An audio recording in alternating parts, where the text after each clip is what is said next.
Hello দোস্ত, আসসালামু আলাইকুম, নমস্কার।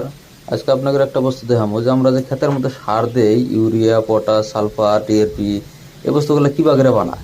এই যে দেখতেছেন এই মেশিনটা, এই মেশিনটা দিয়ে মানে এই সালফার বানায়। আমরা যে ক্ষেতের মধ্যে এই সার দেই, যেরকম টমাটো খেতে, বেগুন খেতে সার দেওয়া লাগে, এই মেশিন ক্ষেত্রে সালফার বানায়। এই যে এখানে দেখবেন এখন এই যে মেশিনগুলো যাচ্ছে, এই মেশিনটা এটা লিকুইড সালফার।